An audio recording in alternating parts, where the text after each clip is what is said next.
வணக்கம் மக்களே. யூபிஐ பயனாளர்களுக்கு எஸ்பிஐ வங்கி வெளியிட்ட மிக மிக முக்கியமான ஒரு எச்சரிக்கை அறிவிப்பு. அது என்ன அறிவிப்பு அப்படிங்கிற முழு விவரங்களையும் பார்க்கலாம். இந்தியாவில் முக்கிய நகரங்கள் முதல் துவங்கி உள்ளூர் சந்தைகள் வரை அனைத்து இடங்களிலும் யூபிஐ சேவையை மக்கள் பயன்படுத்தி வருகின்றனர். சிறிய பெட்டி கடைகள் முதல் பெரிய பெரிய ஹோட்டல்கள் வரை இந்த யூபிஐ சேவை பயனுள்ள வகையில் இருக்கின்றன. ஆனால் இந்த யூபிஐ சேவையை பயன்படுத்தும் போது மிகவும் கவனமாக இருக்க வேண்டும்.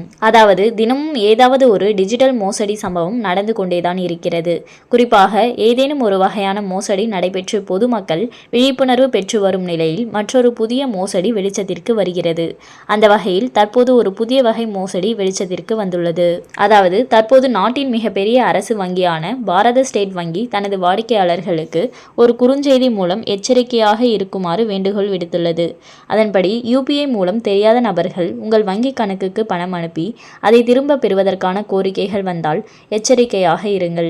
குறிப்பாக சரிபார்ப்பு இல்லாமல் உடனே பணத்தை அனுப்ப யூபிஐ கோரிக்கைகளை ஏற்று ஒப்புதல் அளிக்காதீர்கள் என்று குறிப்பிட்டுள்ளது. குறிப்பாக பல போலி யூபிஐ செயலிகள் ஆப் ஸ்டோரில் கிடைக்கின்றன. இவை உண்மையான யூபிஐ போலவே இருக்கின்றன. சைபர் குற்றவாளிகள் இந்த போலி செயலிகள் மூலம் உங்கள் எண்ணில் பரிவர்த்தனை செய்து அதன் ஸ்கிரீன்ஷாட்டை எடுப்பார்கள். அதன் பின்பு உங்கள் வங்கியின் பெயரில் உங்கள் எண்ணுக்கு யூபிஐ மூலம் பணம் வந்துள்ளதாக ஒரு போலி செய்தியை அனுப்புவார்கள். அடுத்து இந்த குற்றவாளிகள் உங்களை அழைத்து ஸ்கிரீன்ஷாட் மற்றும் செய்தியை காட்டி யூபிஐ மூலம் உங்கள் எண்ணுக்கு தவறுதலாக பணம் அனுப்பியதாக கூறுவார்கள்.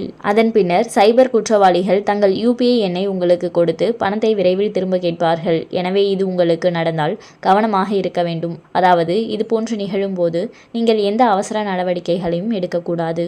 அதுவும் யூபிஐ உடன் இணைக்கப்பட்ட உங்கள் வங்கி கணக்கை சரிபார்த்து நீங்கள் உண்மையிலேயே பணத்தை பெற்றுள்ளீர்களா இல்லையா என்பதை முதலில் பாருங்கள். ஒருவேளை உங்களுக்கு பணம் கிடைக்கவில்லை என்றால் நேரடியாக சைபர் கிரைம் ஹெல்ப்லைன் எண்ணை அழைத்து புகார் கொடுக்கவும்.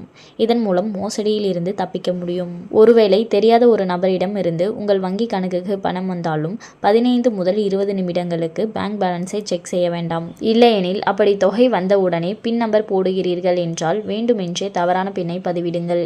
இந்த இரண்டில் ஏதாவது ஒன்றை செய்தால் கூட பண ரெக்வஸ்ட் ரத்தாகிவிடும். இதனால் மோசடியில் எளிதாக தப்பிக்கலாம் என்பது குறிப்பிடத்தக்கது. அதுவும் இந்த டிஜிட்டல் யுகத்தில் ஒவ்வொரு செயலிலும் கவனமாக இருப்பது அனைவரின் கடமையாகும். கரணம் தப்பினால் மரணம் என்ற பழமொழி கேள்விப்பட்டிருப்போம். அதே போல இந்த டிஜிட்டல் யுகத்திலும் இருக்க வேண்டும். சிறுக சிறுக சேமித்த பணம், உங்கள் முக்கிய புகைப்படங்கள், வீடியோக்கள் என அனைத்தும் டிஜிட்டல் மயமாக்கப்படுகின்றன. எனவே டிஜிட்டல் யுகத்தில் நாம் கவனமாக இல்லையெனில் மிகப்பெரிய பாதிப்பு வந்துவிடும்.